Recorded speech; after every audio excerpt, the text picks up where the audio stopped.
Formula One just changed, and the season has not even started. The FIA has announced last-minute 2026 rule changes, days before the Australian Grand Prix. Pre-season testing is over. Data collected. Development locked in. Millions already spent. And now teams are being told they cannot use low-drag straight mode at the race start. Energy deployment has been restricted. Active aerodynamics have been tightened. And overtaking speed differences that reached over 60 km/h in simulations have been cut back. That is not a minor tweak. That is a power shift. Because if one team built its entire concept around aggressive energy release and flexible aero timing, this decision just erased part of their advantage overnight. Drivers pushed for safety. Manufacturers pushed for performance. The FIA stepped in. And someone inside the paddock is furious right now. Stay with me, because what triggered this sudden intervention could completely reshape the 2026 era before a single championship point is scored. Subscribe now, because Australia will not just start a season. It will expose who just lost the most. Pre-season testing is finished.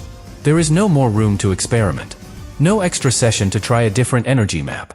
No second chance to validate a new aero transition. What teams showed in Bahrain, even if they tried to hide it, was enough for the FIA to react. And that tells you something important. Because testing is not about headline lap times. It is about patterns. Engineers study acceleration traces corner by corner. They analyze how quickly battery power is released. They compare top speed gains against drag levels. If one car gains too much, too consistently, it raises questions. And in 2026, energy deployment is everything. These new cars are designed around a near 50% electrical contribution. That means the battery is no longer a supporting actor. It is half the performance. So when simulations started showing overtaking speed differences of more than 60 km/h between a fully charged car and one running low on energy, alarm bells rang. That is not strategic racing. That is imbalance. Drivers complained privately. Some openly. They warned about safety. About closing speeds into braking zones. About the risk of one car arriving with far more energy than the one ahead. And when drivers unite around safety concerns, the FIA listens. But here is where it gets more strategic. It was not just about safety. It was about control. Because if one team mastered energy harvesting and release better than everyone else during testing, they could dominate before rivals even understood what was happening. And domination at the beginning of a new regulation cycle is dangerous. It sets momentum. It shapes confidence. It attracts investment. So the FIA moved early. They removed low-drag straight mode at race starts and restarts. They tightened the logic controlling active aero transitions. They restricted overtaking energy thresholds.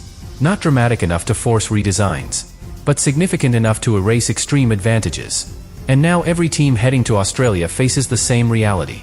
Their simulation models have shifted. Their deployment curves must be recalculated. Their qualifying strategies must adapt. And the most dangerous part? They cannot test these changes on track before Melbourne. They must trust software. Trust correlation. Trust that what works in theory will work at full speed between the walls of Albert Park. This is no longer just about performance. It is about adaptability. Which engineering group reacts fastest under pressure? Which driver recalibrates braking and throttle feel instantly? Because if someone built their car around aggressive X mode usage, around sharp energy spikes, that philosophy just became more conservative overnight. And conservative can mean slower. The teams will not admit it publicly. They will call it a refinement. A clarification. A safety measure. But inside the paddock, one question is circulating quietly. Who just lost the most? Now let's go deeper, because this is where the real tension lives. When the FIA restricts how and when active aerodynamics can switch into low drag mode, they are not just limiting top speed. They are reshaping the rhythm of an entire lap. In 2026, cars were designed to constantly shift between high downforce and low drag configurations. It was supposed to feel dynamic. Almost alive. Low drag on the straight. High downforce in the corners. Fluid. Precise. But now, the system must respond to stricter lateral G thresholds and tighter GPS windows. If the car senses too much cornering load, the wing closes automatically. Earlier than some teams had planned. That changes everything. Because certain concepts were built around pushing that transition to the limit. Running as little drag as possible, for as long as possible. Even flirting with semi-open configurations near fast corners to gain precious tenths. That gray zone is gone. And if one team invested heavily in mastering that window during pre-season testing, their advantage just narrowed. But this is not equal pain across the grid. Teams with stable, mechanically strong platforms suffer less. Cars that rely more on aerodynamic efficiency feel it more. And Australia is not forgiving. Albert Park rewards traction and braking confidence. If your aero closes earlier than expected before a fast entry, your balance shifts. If your energy deployment is slightly softer at the end of the straight, your overtaking opportunity fades. Now imagine you are a driver arriving in Melbourne. You spent 3 intense days in Bahrain building muscle memory around a certain deployment curve. You learn when the extra power kicks in. You trusted the braking stability under low drag. And now, days before the race, that feeling changes. Slightly, but enough to matter.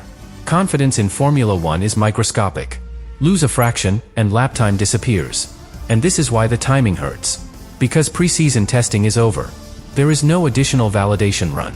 No controlled environment to recheck braking distances. Everything must be recalibrated in free practice, under real pressure. And here is another layer that makes this fascinating. The FIA did not introduce a dramatic redesign. They introduced a refinement. Which means no team can publicly claim injustice. No one can say the rules were rewritten completely. Instead, it feels like a tightening. A narrowing of interpretation. And in Formula One, interpretation is power. For years, the best teams did not just build fast cars. They read the rules better than everyone else. If this clarification closes interpretative gaps, it prevents a runaway advantage. But it also sends a warning. The governing body is watching closely. Very closely. And that psychological factor changes development philosophy. Because if engineers believe that pushing a gray area too far will trigger immediate clarification, they may hesitate next time. Innovation slows. Risk calculation increases. Which ironically may make the field closer. Or more cautious. And now all of this lands just before Australia. A street circuit. Minimal margin for error. Walls that punish misjudgment instantly. If energy deployment is slightly less explosive, overtakes become harder. If low drag windows are shorter, top speed differentials shrink. Which means qualifying becomes even more critical. And remember, the qualifying format for 2026 keeps its 3-phase structure. But with 22 cars on the grid, 6 are eliminated in the first phase, 6 in the second, and the final session runs 13 minutes. 1 extra minute in the final shootout. That may not sound dramatic. But in a session where margins are thousandths, an extra run can decide pole. Everything feels tightened. Controlled. Measured. And yet the most important detail remains hidden.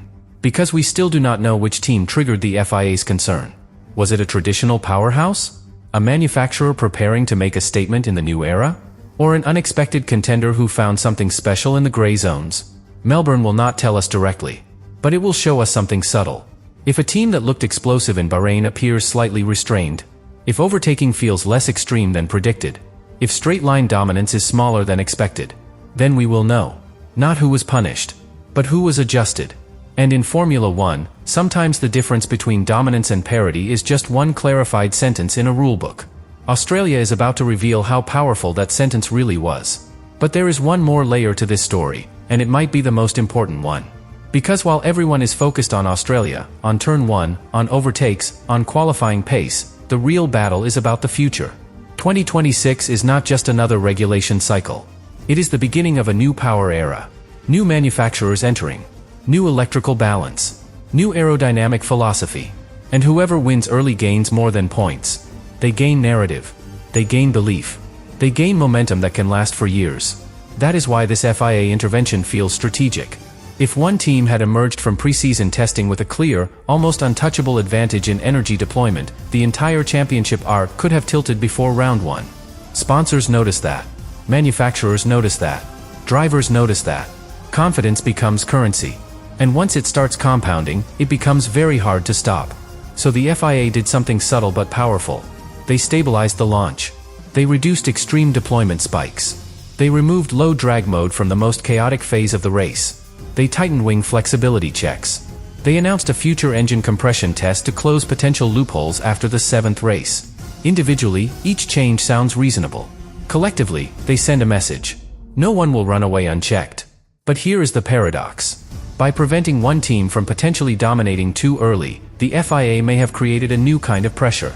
Because now the top teams must prove their advantage was real. If a car that looked dominant in Bahrain suddenly appears merely competitive in Melbourne, questions will explode. Was the testing pace genuine? Was it deployment dependent? Was it living inside a gray area that just disappeared?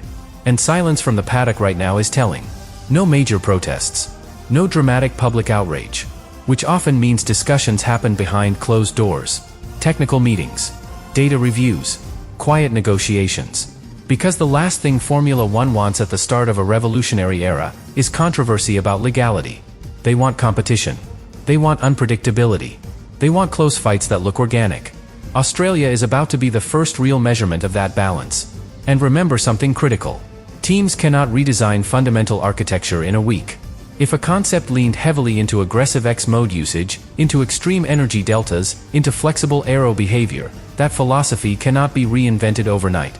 Software can soften the edges, but the DNA remains. So when the lights go out in Melbourne, watch carefully. Watch straight-line acceleration in the opening laps. Watch how quickly wings transition before heavy braking zones. Watch how drivers defend when battery levels drop late in the race. Those small details will reveal more than any headline lap time. Because this is no longer just about who built the fastest car. It is about who built the most adaptable one. And adaptability is the real currency of a new era. The FIA has drawn a boundary. The teams have adjusted. Pre-season testing is over. Now the real test begins. And the question that will define the Australian Grand Prix is simple. Who mastered the rules before they changed?